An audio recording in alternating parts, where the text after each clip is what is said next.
Во Владикавказе состоялась презентация Аланской библиотеки. Мероприятие дало старт празднованию 1000-столетия крещения Алании. В фойе Астинского театра представили выставку с 17 книг, а на сцене перед гостями выступили артисты и музыканты филиала Мариинского театра Республики. Всех присутствующих с памятной датой поздравил глава региона Сергей Миняйло. Это огромная работа в архивах, это систематизация тех исторических фактов, знаний, которые были.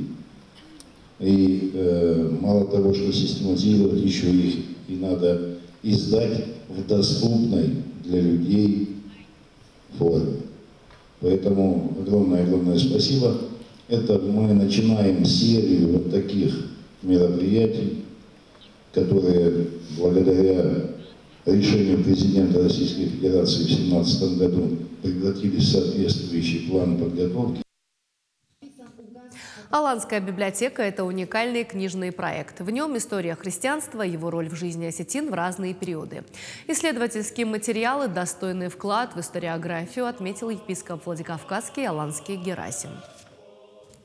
С уверенностью можно сказать, что ее появление станет важным событием в жизни нашей республики, настоящим подвигом авторов и издателей, ярким выражением их любви к Богу и родной земле.